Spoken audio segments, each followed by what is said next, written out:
I'm going to toss out a couple of things that some of you have wrote on cards. I'm actually going to let each panelist introduce themselves to save time, and then proceed on with whatever thoughts they want to share with you about how we take this from a learning session and beginning to build a neighborhood to how we can take the neighborhood and move it into action. So let me just start a couple things that people in the audience have suggested is on questions of building trust. Is there a way to create a crossroads and maybe have key people go to learn about the other sections of this neighborhood that they don't know about today? People felt apparently that a number of things they learned, heard, were new to them, valuable to them, and how does that get a wider distribution? They also talked about the need for keep the conversation civil but truthful and clear. How do we avoid stereotypes and help each other be successful? What are ways that could be accomplished? The interests involved in decisions around water, what are ways to build coalitions to get things accomplished? Are there incentives to be created that build on the regulatory baseline?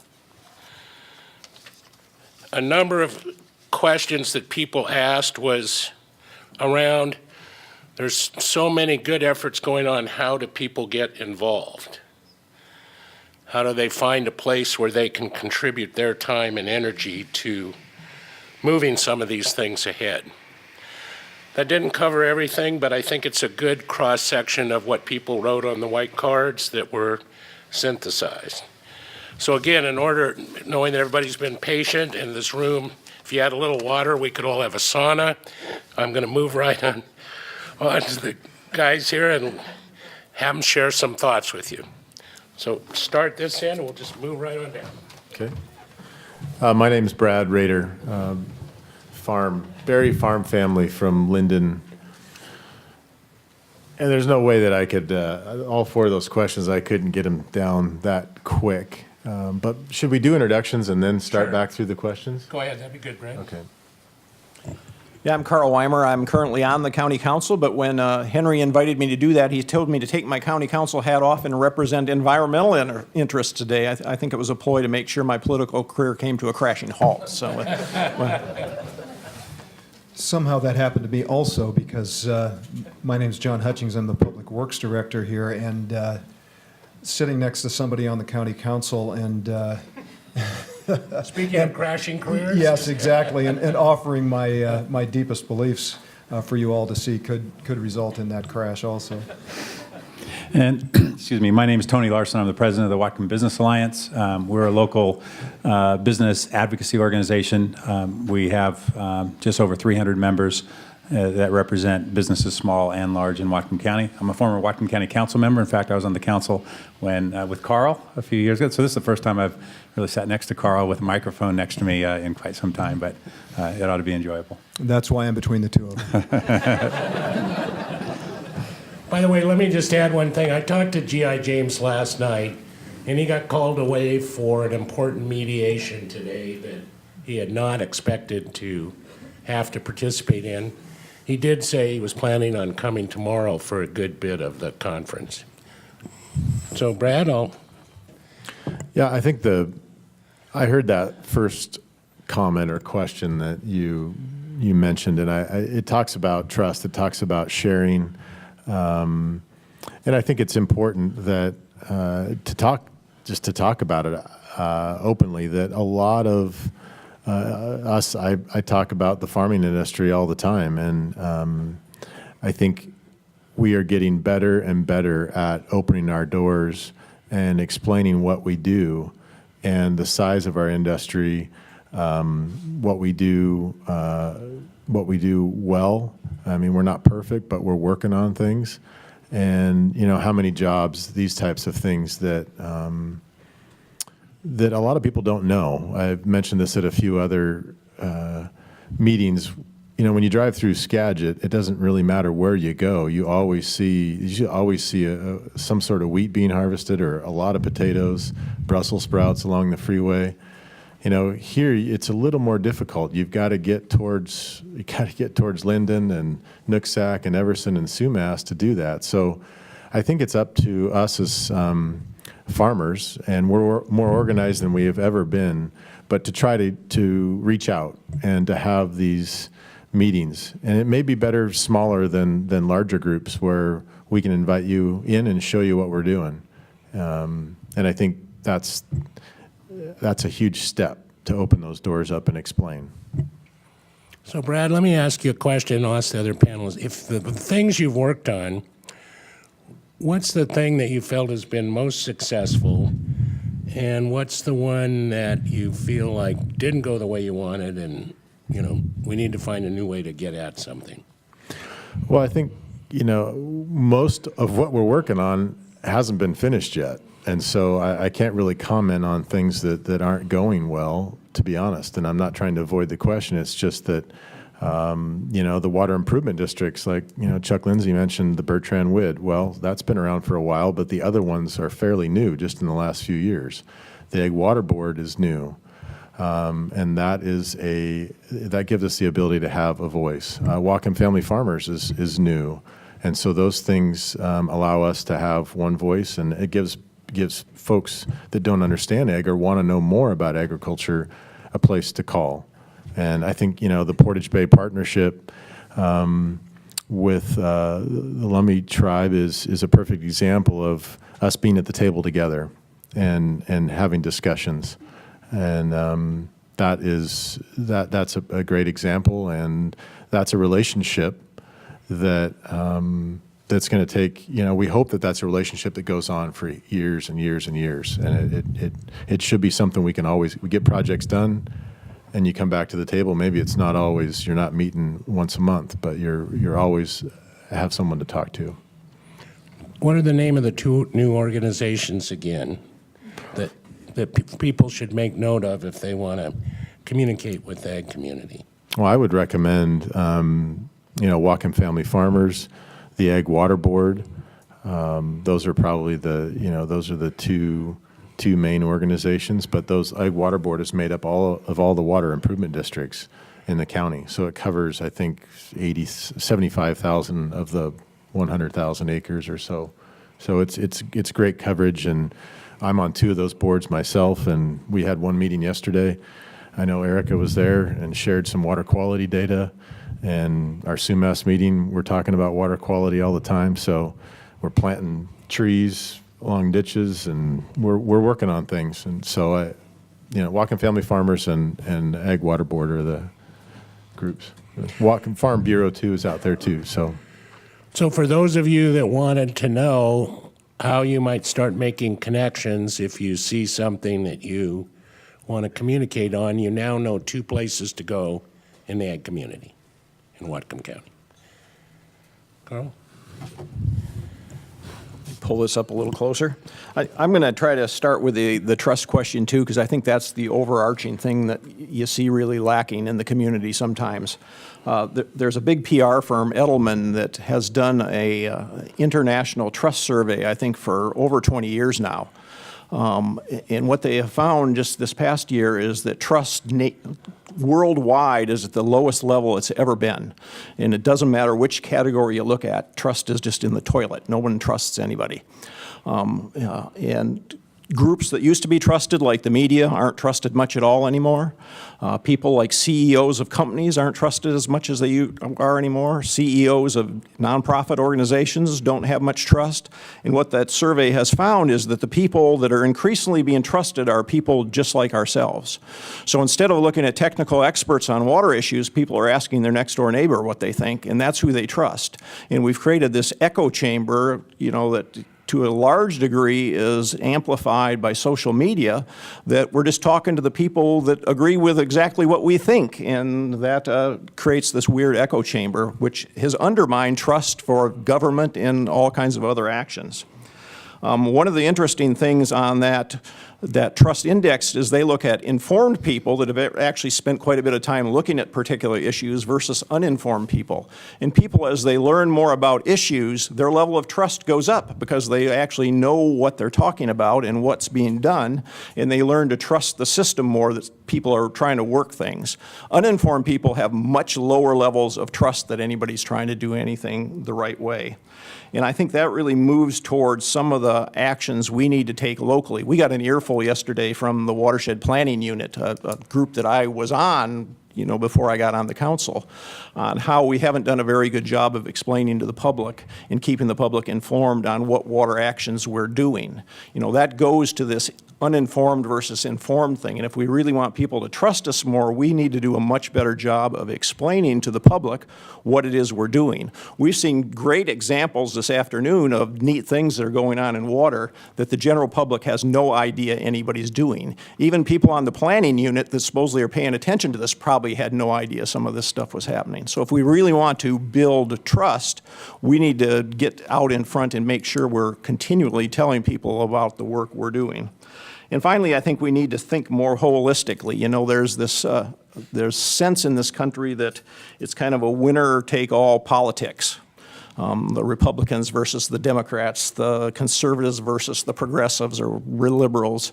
And that doesn't lead to building trust or actually working on solutions very well, because we start thinking that someone is to blame, one group's to the blame, and we need to start understanding that we're all part of this. Who in the room likes to eat? Well, you're all part of the ag system then. So why, when there's fecal coliform going down to the river, do we point at the dairies and say it's your problem to fix and you need to spend the money? The dairy industry is not a very open, free market. The price is set for those guys. They can't pass their costs along.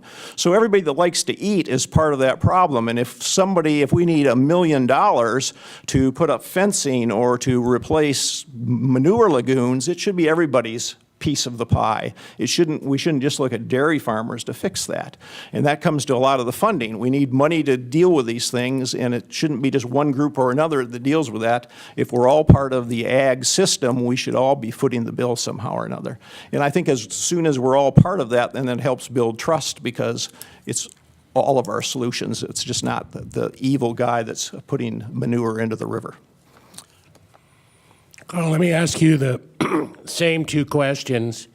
In your experience, both on the Watershed Council and as a council member, if you were to think of something and say, boy, that really worked well, including the trust building, and is there something you'd look back on and say, I learned a couple lessons from this because it didn't meet my hopes?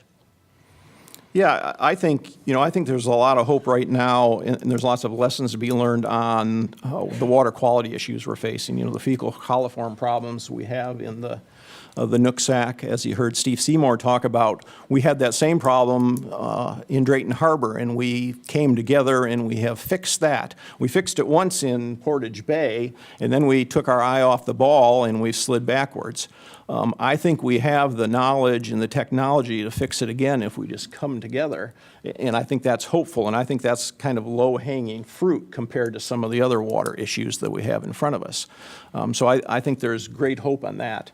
I think some of the same ones, you can turn them around and say we failed. I mean, Portage Bay, we had fixed that at one point. Then we quit educating people. We quit working that solution, and all of a sudden the bay was closed again. So, I think part of my frustration is it's real easy, especially in government, for you to do the latest thing and work hard at it and fix something, and then you move on to the next issue, and then next thing you know, 5 years later, the same problem that you had fixed is back again. We haven't often learned that lesson. Okay. Taking his career in his own hands. I am, and I think I'm going to play it safe. And actually, Jim, hearken back to what your thoughts from this morning. Those several things out of 40 years of negotiating experience that you thought defined whether or not a community is primed for success, or perhaps on the road to less than that. And the first thing you mentioned was the idea of constructing a framework, a set of outcomes for our collective neighborhood that begins with where we want to be, see ourselves down the road. And I would argue that our predecessors in interest, and those predecessors may very well be in this room, some of them, but have set us on a path towards success in that regard. In other words, we have been through the process of creating rigorous water resource management plans through the whole Weimer process, that the goals that are stated in that particular document picked up in the detailed implementation plan and carried forward into the Lower Nooksack strategy that was developed in 2010 as a document that specifically laid out what needed to happen next to get that implementation plan on the ground, that there is a history of forward-thinking, planning, turning into implementation those ideas that exist for the Nooksack Basin today.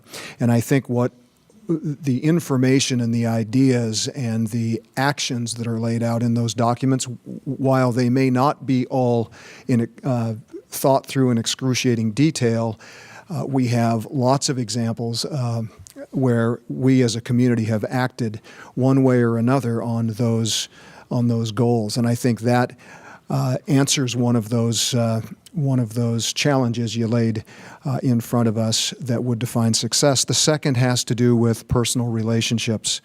And I think the fact that so many of us in this room know each other by first name, we have a history that goes back in time.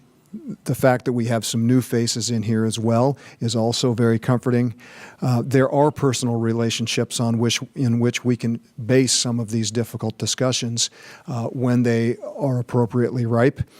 And then finally, you mentioned creating interim successes, series of actions that benefit those interests that have something to gain or lose in this whole conversation. And I think today you witnessed a whole host of interim successes. In fact, every success that we have is interim in the sense that there is no solution for the issues that we're dealing with. Rather, we are managing the environment in which we live, our economic opportunity, our relationship with our neighbors, as we have done in the past, as Tony mentioned to us this morning.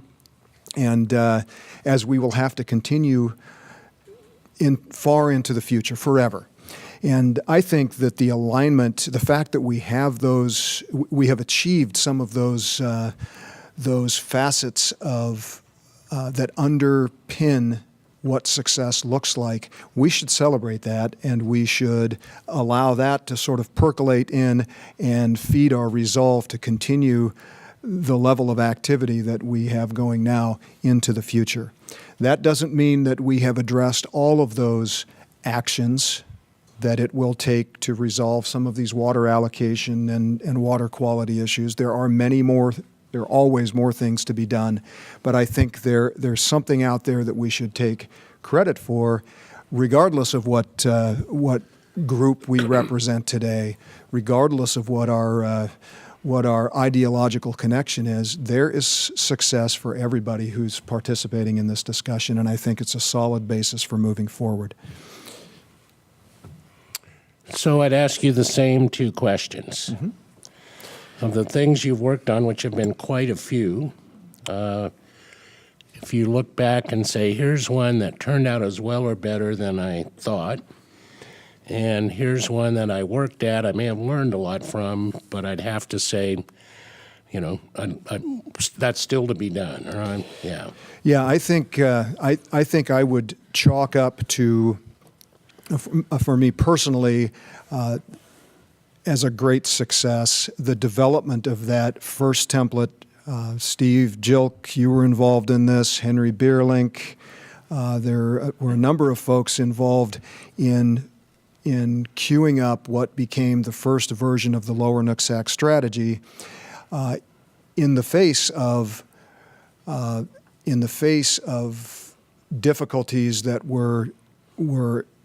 came in between the parties who were actually negotiating water settlements on the Nooksack. In the face of all of that, a group of us got together and said, look, we can't control everything on the face of this earth. What are some things that we can influence and turn this difficult time into something that is positive and that we can put a stake in the ground and move forward from and be able to see that forward motion. And I think that, for me, was a great success. I think on the other side of that, I am sometimes disheartened with how easily we get off track. We seem to get a lot of energy. We get everybody moving together towards a common goal that seems to have benefit for all of the folks who are directly impacted, and then something happens, and all of a sudden we're back at it like a bunch of cats in a bag. And somehow I would love to figure out how to solve that problem. Well, first of all, I'd like to thank Henry and the planning group for inviting me to be here. I think if you were to, if anybody's ever played one of those games where you look at everything on the page and you say which one is out of place, I'd probably be that person, right? You look up here, that's the one. And the reason I think that is because and I took some notes a little bit earlier, and the thing that really occurred to me as I was listening to a number of the speakers today is. And I think it goes to the trust issue that you're talking about as well, and that is there balance in the conversation? And so the question becomes, balance of what? You know, with this water quality and quantity question, for me it's a no-brainer. Everybody I know in the business community wants clean water, clean air. They want to have enough water. In fact, many of them need the water, and so there's no challenges there. Well, where does this lack of trust, if we're talking about trust between policymakers and those who execute those policies and the business community, I think from the business community standpoint, I think the lack of trust comes from what they perceive as a lack of balance in the conversation. And let me give you just a couple examples from earlier today, a couple things that sort of jumped out at me. First, when Mark Personius from planning in his conversation, he said there's no shortage of programs, and I think the business community would sort of agree with that. You know, there is, you know, we've got, and he mentioned the Growth Management Act. You know, the Growth Management Act, by the way, in 1990 when it was passed, there were 14 goals. It wasn't just preserve and protect the environment. There were 13 others, including, as Mark mentioned, preservation of property rights, but also encouraging and fostering economic development and prosperity in the community. Our organization, the Whatcom Business Alliance, what we believe, and our whole focus of our organization is to facilitate business success, because we believe that business success drives community prosperity. When businesses are strong and healthy, they can pay their employees, they can pay them benefits, they can give back to the community. And I believe, at least as I look at our membership and the local companies that we have here, we've got companies and people that really care about our community. They want to do everything they can, and they are doing everything they can to preserve and protect the environment and preserve and protect their own businesses. They, you know, the idea of a business being sustainable, in many cases from their perspective, sustainability is the ability to earn income so they can pay their employees and do business tomorrow. And I think Catherine was here earlier from Alcoa, Mitchell, and she mentioned that there was a real threat earlier this year of Alcoa going out of business. A lot of people didn't believe that, but I don't know how many of you are aware over that issue that they closed down their Wenatchee plant. You know, and there was a threat of Ferndale being closed down as well. And so when earlier Kelly Linville, and just backing up to that idea, the number of different programs, you know, Growth Management Act, we got the Critical Areas Ordinance, we got the Shoreline Management Act, we got SEPA, and then we've got all the federal stuff, and then we've got a number of other things. And businesses look at that. It's not any one thing that creates a problem, but when you look at the extraordinary burdens that they have to go through, the farm industry, what they have to go through, it is really substantial. And so they have valid concerns, and they want to be part of that conversation, because when things just get imposed, it may appear, well, what's the big deal with this? But when you add it, on the aggregate, there's a lot of impacts. Just out of curiosity, how many people in this room would consider themselves environmentalists? Raise the hands. What's really interesting, I thought about that, and that's wonderful, and that's a positive term. But I'll tell you, most business people, they don't view themselves as environmentalists, and there's a difference in definition between an environmentalist and an environmental steward. Environmentalist, by definition, is somebody that advocates on behalf of the environment, right? So you're an advocate. An environmental steward is somebody that just does things to protect and preserve the environment. And I can tell you, the farm community in Whatcom County, the business community, manufacturing, you look at Cherry Point, and I brought a list of, and I just sort of jotted it down before I came, but 10 different companies that do things that are extraordinary as it relates to environmental stewardship. And in fact, I didn't write this one down, but I see that Carol and Max Perry are here. Perry Pallets. I don't know if anybody's familiar with that company in Ferndale, but they make pallets. Max got up earlier and mentioned that he worked at Alcoa and Talco for many years. Well, he noticed that they were burning, they were using pallets, and when the pallets broke, they would essentially burn them. He started taking them home and restoring them, right? And he created a company from that. Now they've got a company that's doing about $5 million in revenues. They employ about 50 people. But even more importantly, what they do now, think about, in the old days, they used to burn the pallets when they were no good.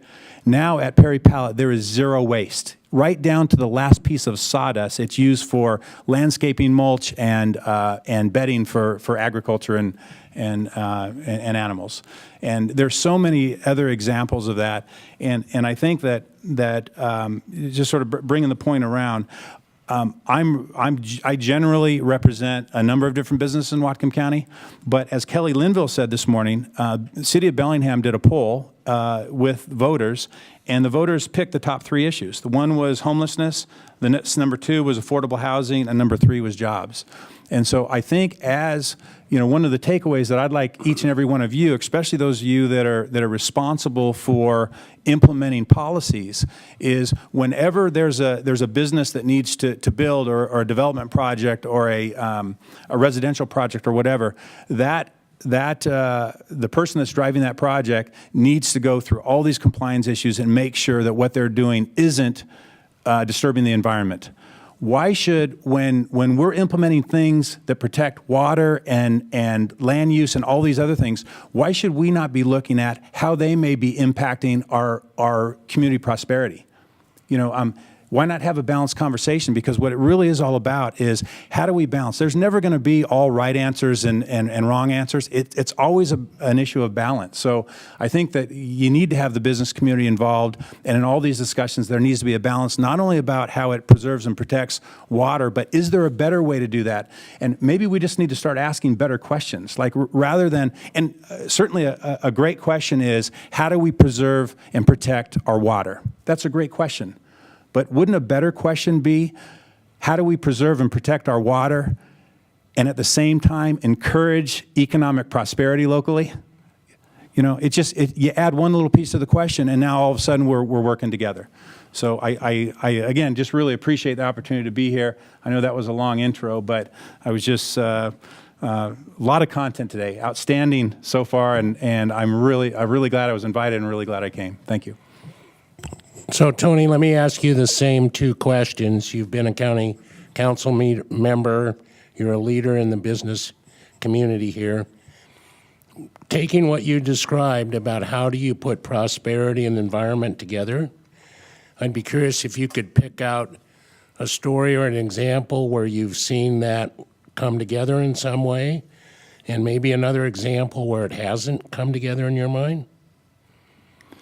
Yeah, well, I can say from the Whatcom Business Alliance standpoint, there's a couple of recent ones, and something that's been really valuable in what we've done, and that is, and most recent was on August 24th. We had earlier commissioned an economic impact study to look at agriculture in Whatcom County, because previously, and the reason that we did that study is that when decisions are made, if you don't have real data, how do you make decisions without data? You need to have real information. It can't be like Carl said, just say you heard it from your neighbor. And what we've heard all along over the last number of years when we're evaluating the impact of agriculture, that we call it the agribusiness, which is farming and dairy, ag, et cetera. The numbers that they use in terms of the impact on the local industry has always been, it comes from FarmGate, which is the aggregate amount of food produced in Whatcom County, and I think it was from 2012, and the number was 357 million. But that's just the food. That didn't include a company like Dairy Gold, the processor, right? Dairy Gold, they wouldn't be there if it wasn't for the farming industry. And you've got logistics and transportation, tractor producers and manufacturers. And so we contracted an independent study, and the aggregate impact in Whatcom County of the farm industry is 1.4 billion, not 350 million.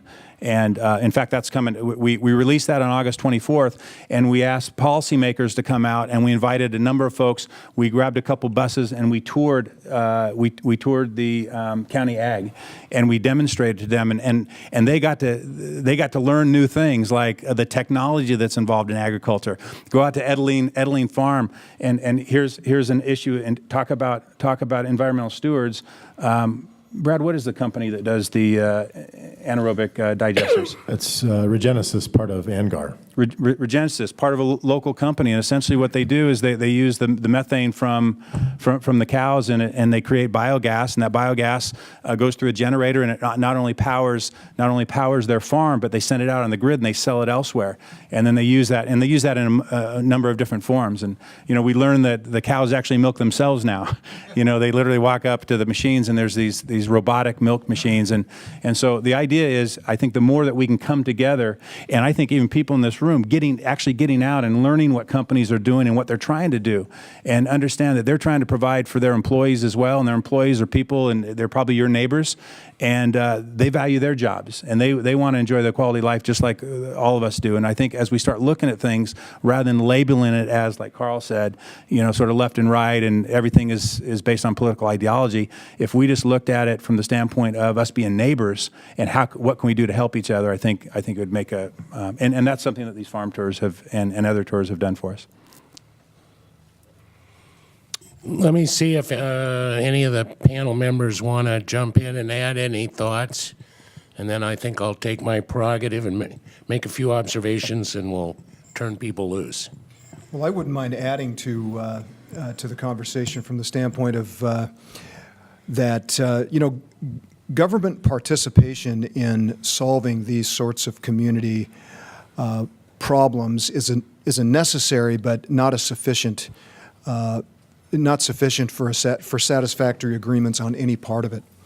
And because even if we were the kind of society in which we had sort of strong person leaders who could cajole us into making decisions, we would probably take umbrage at being forced one way or the other, and all find ourselves at odds with those decisions. The bottom line is that government has a strong and important role in trying to break down the barriers between how we are stewarding ourselves, our resources, both environmentally, economically, and socially today, and where we want to go. Government has a very strong role in breaking down that, lowering that activation energy, so we can get to the kind of win-win solutions that we all can buy into. And both Tony and Carl have made the point that if position taking is the way business is going to get done, we can elect, cajole, beat on the table all we want, but we will never get to yes.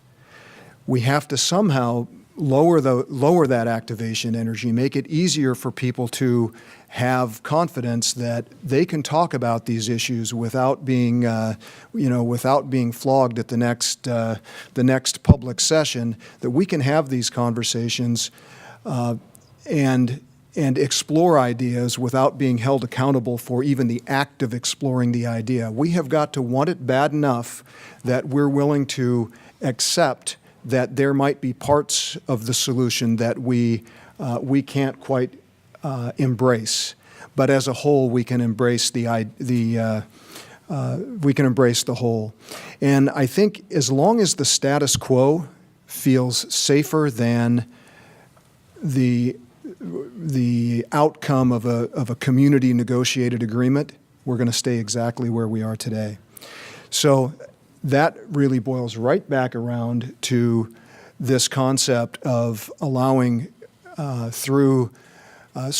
organically pursuing these relationships and the commonality of success, pursuing those organically and continuing to build through venues like this, through the kind of work that Tony does, the agricultural outreach, the Women in Timber who put their program on. Tom Westergreen was talking to us about the tours that the tribes make available to us during Water Week and all of this stuff. Those are the opportunities to those are our opportunities to talk those things up with our neighbors and have them see the value. You know, tomorrow is Seafest down at Maritime Heritage Park, or not Maritime Heritage Park, but down at Saturday, Bellingham Bay, you know the story.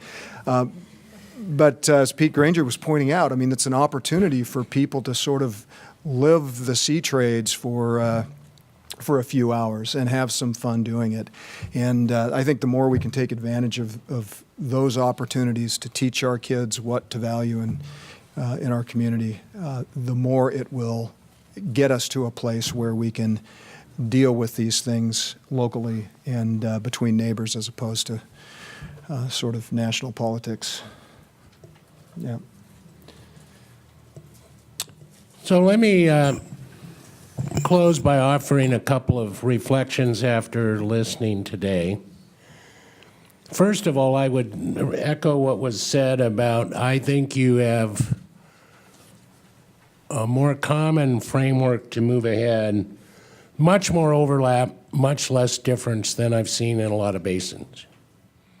So I think that point that was made about a lot of that in a general sense, and as I understand it, this conference, Tony, really was focused to a significant degree on the ecosystem, but there's a conference coming up November 1st. Is that right? Yeah, but Which, I'll have some additional comments. okay, but which is to deal with water supply issues and how they relate to some of these other values. So I think your critique of what would be missing if someone were sitting in your shoes, your members, is accurate, but at least as I understood it, this is kind of a several-step discussion.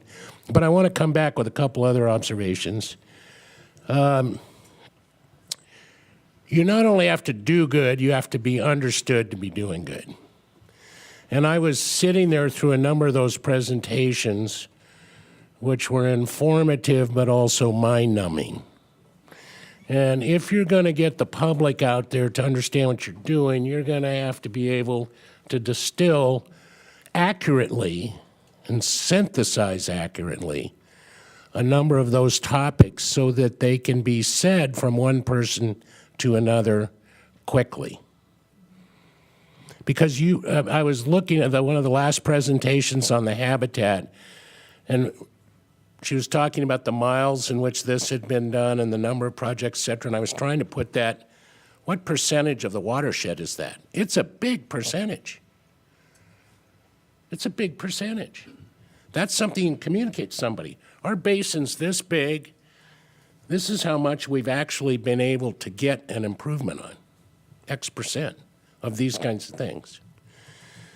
In the ag area, the fact that the ag industry has organized itself into through these water improvement districts, a state legal, local government, form of government that allows them to take action and invest, is a huge deal.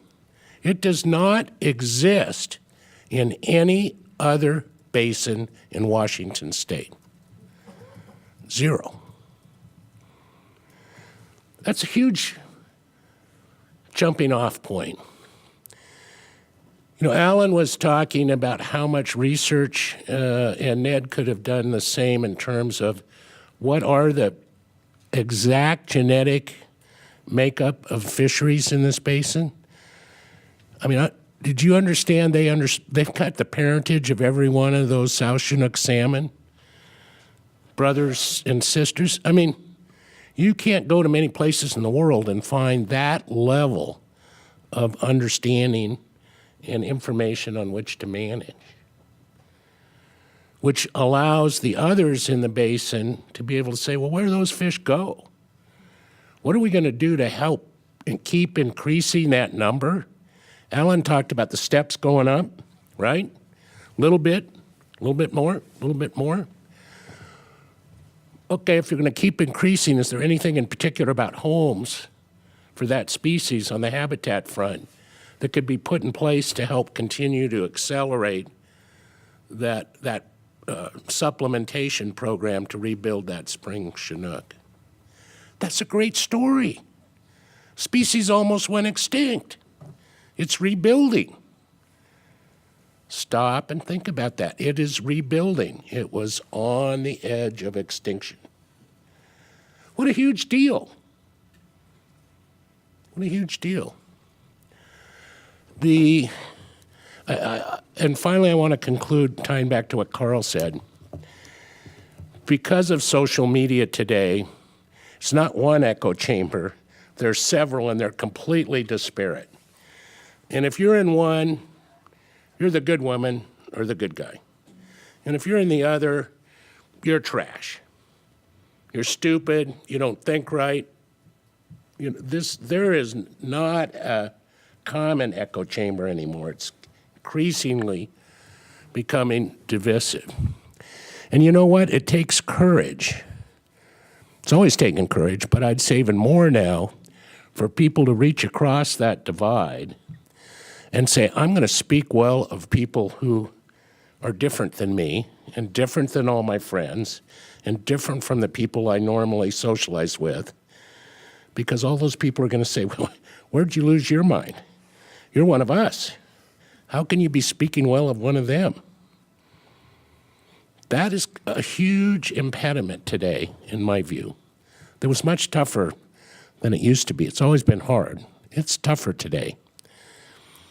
But I'm looking at the people in this room and the energy in this room and your obvious degree of being at ease with each other. You got a lot going for you. And it is true, it's a journey. I used to think we'd get there, we'd fix a watershed and everything would be taken care of. It took me several decades to have that illusion blown away. It's a journey, right? It's a journey. You're on a journey. And the question is, how far and how fast can you get down the road the way you want to go? And where are you leaving the people that are going to pick up the baton from you? They're going to be in a better place starting, same place, worse? I just have to say, I think you have so much going for you here. And I can give you a very simple rule for building relationships. You ready? Everybody ready? We awake? Might put you to sleep? When somebody in this room is working on something, calls you and says, I need to talk to you about this, your answer should be, what can I do to help you? What can I do to help you? That's how you build a relationship. Not what can you do for me?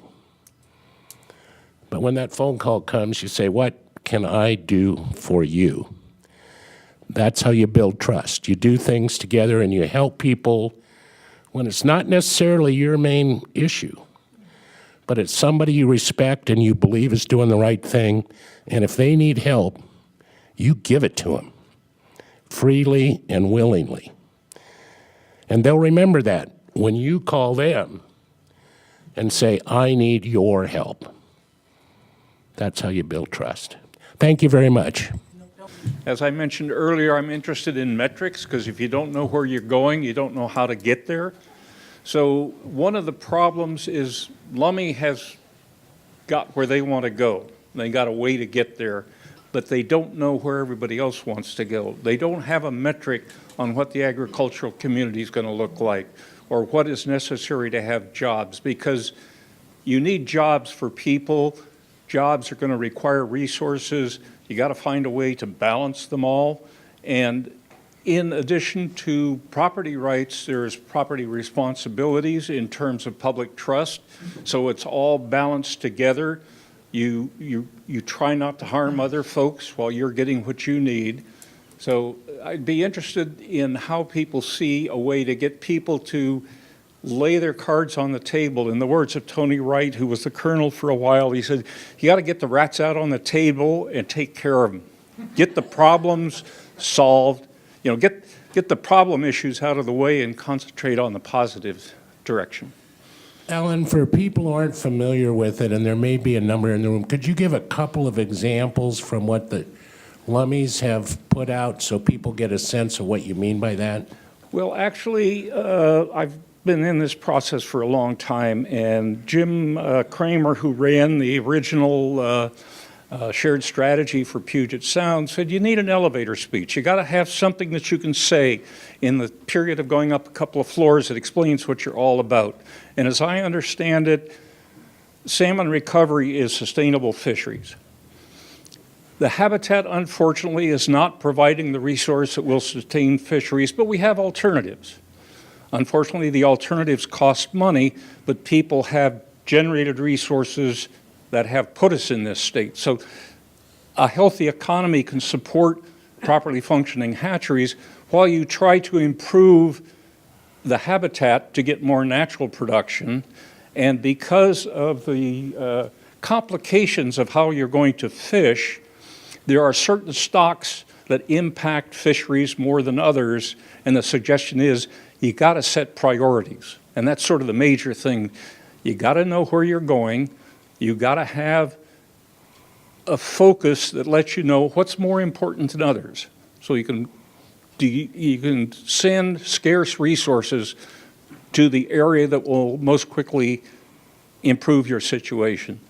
So that's it in a nutshell. And if you've got 900,000 sport fishers who are able to go out on the water and catch a fish, they are supporting a fairly large industry, and they have a large political voice. And you just need to get all that together.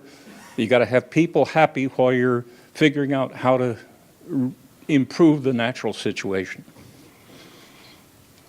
Thank you. I thought it was worth asking Alan to speak to it because I think the Lummies do have a pretty clear idea about what would be success in the short term and the longer term and how some of these fit together. I've not read the paper, so I'm speaking from secondhand. What they're hoping to get from others is something similar. For instance, how do you guys in the ag world, if you're looking out in the future, how do you see that future for yourselves, short term and long term? And then you look at how you fit those together, right? So you make them as compatible as possible, I think is what I've heard. And that from the Lummies' perspective, some of the Lummies, not everybody's of the same mind in any of these communities, but some of the Lummies are saying, we'd like to have that, and that's going to give us a much clearer idea about, to get to Tony Larson's point, how do you fit all these different needs and things that are, whether it's business or certain governmental functions or farming or fisheries or outdoor recreation, how are you going to fit them together? And so there often is a problem where some people are talking the very long term, and people look at it and say, well, that's a long way out, you know. And you have other people that are saying, well, here's what I need to do to survive today. So getting people to speak to both, really I have found helps people come together on an approach to get on down the road.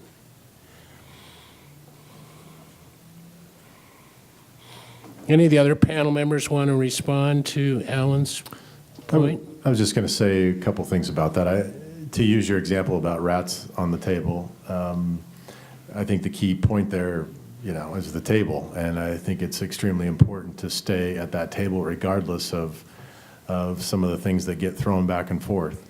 I think it's one of those challenges that we have is just getting folks to come to those tables on the farming side, because guys are busy. And, dairy farms go 7 days a week, 24/7.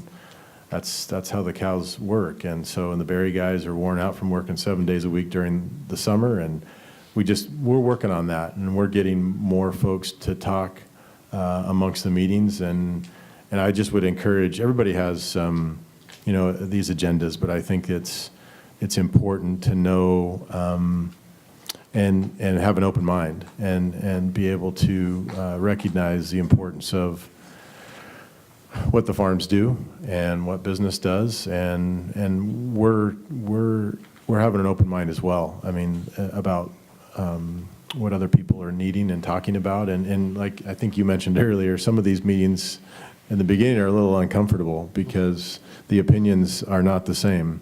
But when you get to a point and you peel back some of those differences, there's a lot of similarities. I mean, a couple farmers in here, Rich and I both raised our hands when we were talking about environmentalists, because the land, the water is essential to what we do. And we may have different viewpoints about how to get there, but we know that we have to supply food. This sheet here that I got talks about family. Well, it's my family, but it's also the families of folks that work for us and the families of folks that we talk to, our customers that buy our products locally and abroad. So there's a real connection there. But it's all about being at the table and talking about things together. Yeah, it was actually on my list of things I wanted to speak to, and we didn't get to it. But one of the bullet points I had is that we need to be real data-driven. And, we have all these disparate ideas and goals and desires, but unless you have a goal for what your endpoint is, so when we talk about clean water, what's really the goal? Is the goal when we're talking about water quality, meeting all the water quality standards in all of our streams, creeks and streams, or is the goal opening up shellfish beds in Portage Bay? Those are two very different goals, and I don't think we've ever defined that. Or is the goal, as Tony said, doing the best we can on clean water while not losing anybody's job? That's a very different goal yet. We as a community have never decided what the end point is. And once you decide the end point, it makes it much easier to get there. I'm on an international and a federal committees trying to come up with indicators on its pipeline safety with my other hat on. And the federal regulators and the CEOs of the major pipeline companies were all in a room. We were all drinking beer, actually, and I was the public. And we had that discussion, and what we came to is, well, we were all talking different things, and in that room that day, we hatched the plan. What the endpoint goal is no pipeline failures. And as soon as somebody said that and everybody nodded their head, it was a much easier point to try to get to than when we were all talking different things. And I think on all of our water issues, there's going to be different goals, but we haven't, as a community, defined what the endpoint goal we're after is, and I think that was what Alan's trying to get to. How will we know if we succeed? Is it just when the shellfish beds open? Is water quality deeper than that? What about all the things we don't even measure in our water these days, pharmaceuticals and pesticides? Is that part of the goal for water quality? I don't know. We've not defined what the endpoint is. Hi, my name is Katie. I'm a young environmental steward and as well as a researcher, and I'm curious to know, I've learned a lot here at the symposium today and a lot more about the different participants of the conversation, but the panel represents, I think, a smaller, granted, many, many years of experience in your various fields, but maybe less representation of the diversity of Whatcom County.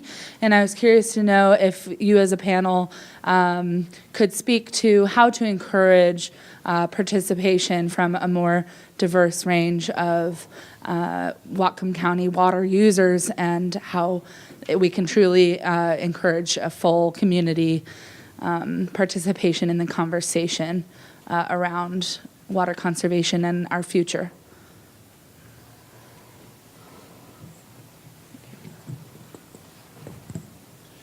Everybody's leaping at that one. I'll take a quick crack at it. If you look at the posters and you look at the groups that are represented, there's all kinds of people doing all kinds of good work. And you're only going to get involved in something that really kind of lights your fire. And I think there's lots of opportunities. If you look at NC, they have all kinds of volunteer opportunities to get involved with. Resources has all kinds of opportunities to get involved with. The WIN network has all kinds of opportunities. So there's lots of opportunities. I think we need to continue to push those out and make sure people realize them so they will plug into where they want. I don't think you can make somebody participate. And as we heard from the planning unit yesterday, we don't actually put out enough information so everybody knows what all is going on and where, we have advisory committees at the county for the shellfish protection districts that go wanting for participation, stormwater districts that go wanting for participation. We need to really actively push that out so people know that there's opportunities where their voice can be heard. Yeah, and I just think generally speaking that it's really one of the challenges in the business community. In terms of the business community has really failed to speak out about issues that they're concerned about, because what they do is typically the pattern has been that they complain about policy after the fact, and they grumble about, look what happened to us. And what we've been trying to encourage the business community to do is step out and let's look at the policy that's coming down the road and engage in it. And it's very difficult to get people to engage unless it directly impacts them. So it's, and that's I think a job of all of ours is to get the community to understand how important these issues are. But that's not an easy thing to do, because there's a lot of apathy about issues, and that's why typically at a lot of college students get really actively involved, because they get more into it. Where once you're as Brad said, try to get a farmer engaged in something in the middle of the summer during harvest. I mean, when they're already working 16 hours a day, 7 days a week, they get home, they've got their families, they've got other things, they're exhausted, and so I think that's something that we've had challenges with as well, and that is engaging people on these issues that are important.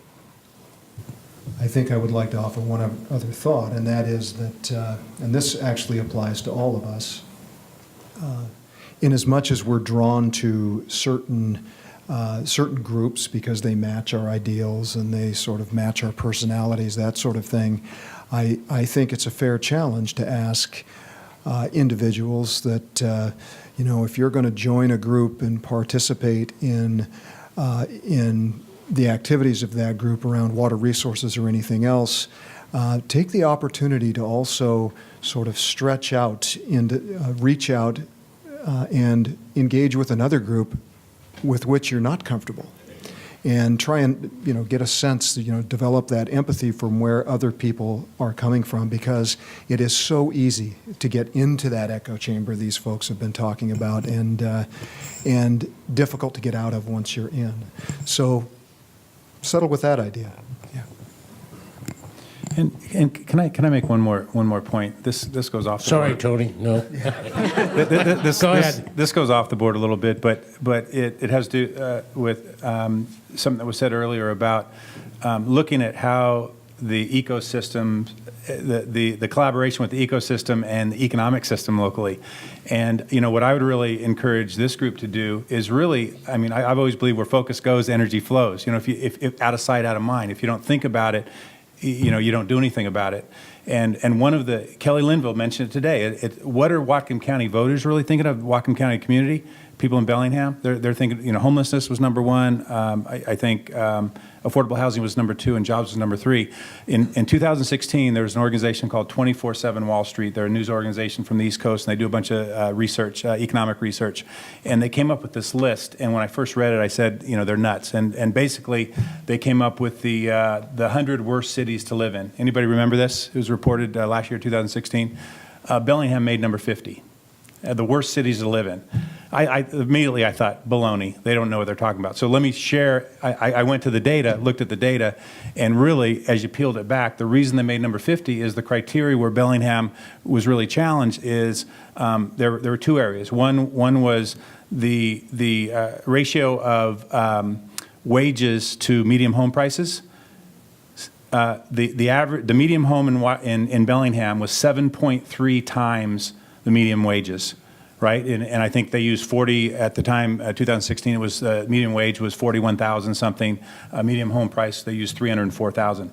Well, since then, the median price in Bellingham of a home has gone up to 400,000. Anybody hear that? So now that's even more out of whack. And then the other issue was the poverty rate. So Kelly mentioned homelessness is that people, they understand what they see and they feel and they look around and they get it. And the Bellingham poverty rate was above the national rate. It was 21.4%, where the national rate is just over 15%. So those are real issues. And so I think as we talk about these systems, those are the things that are important. And I think as a community, and like Carl said, we've never had that conversation about what is our real goal. So if your goal, if we're myopic in our goals and everybody's doing different things, you're going to have a very different outcome than if we start working together and we say, okay, how do these systems work together? What are our priorities, and how do they, how do what we do, how does that impact, this other stuff? And so, and then just last week on Thursday, it was another alarm bell when Seattle PI, they ran a story, and I think it was the Census Bureau, their Department of Economic Analysis. They county by county, state by state, they went through the wages from 2015 to 16 because they're behind. Anybody see that story? And Bellingham was the worst in the state. The state overall, the country wages in the country, 2015 to 16, went up. I think 2.5%, something like that. The state of Washington was about 1.6%. Bellingham was minus 9.7%. And after reading that story, I heard that one of the county council members, weighed in and said that those numbers aren't accurate. And Dave Gallagher from the Bellingham Herald weighed in and said, wait a minute, just last year we got data from Hart Hodges at Western Washington University that said wage trends are actually on the upswing. I dove into that data as well. And true, Whatcom County wages marginally were on the upswing, but they weren't doing Whatcom County. They were doing cities of 60,000 or more, so it was Bellingham. And so to think that doesn't have something to do with some of the other policy issues that are going on. I mean, there are certain laws of supply and demand when it comes to home prices. When you limit supply and demand increases, there's an outcome. So just understanding how the relationships between some of these issues that we face as a community that people of goodwill are trying to figure out, and it's very difficult, but they all sort of fit together. So how do we, if we don't talk about those, and is that appropriate in a conversation like this? I think so. I think at least on the margins, we need to think about what we do, how it impacts some of the other systems. In the same way that business people or developers or folks out at Cherry Point, when they take an action or they do something, how does that impact the ecosystem? That should be right up front. So we just sort of have to take that both ways. Hi, so I have a question and an observation. I moved here 10 years ago from Vashon Island, where failing septic systems along the coastline was a complete disaster. And when I moved here, I bought property. I live out in the county, and I have a really high-tech septic system that requires an annual inspection by a professional inspection company. So, and I thought that was absolutely great. I think that makes a whole lot of sense.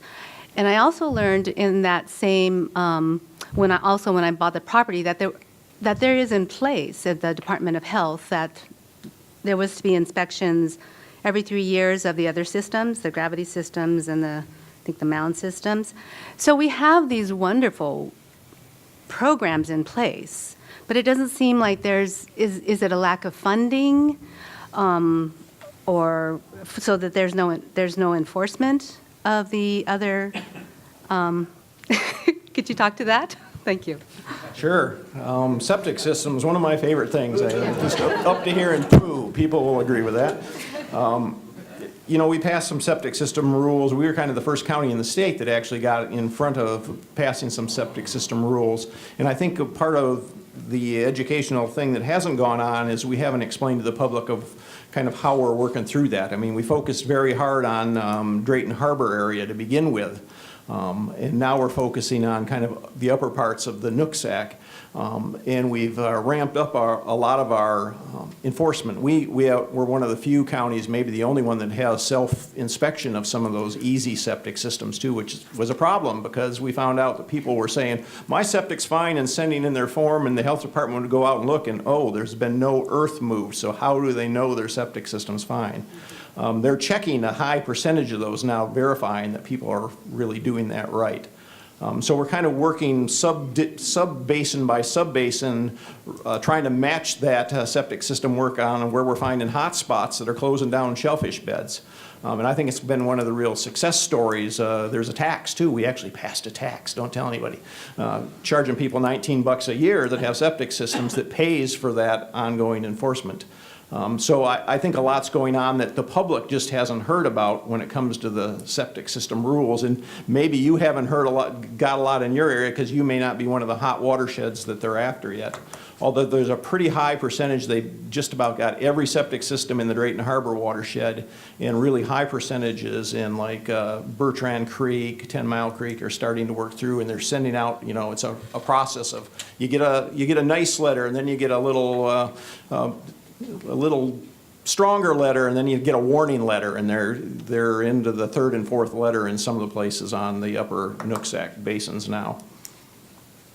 So there is quite a bit going on in on that, not only here but statewide.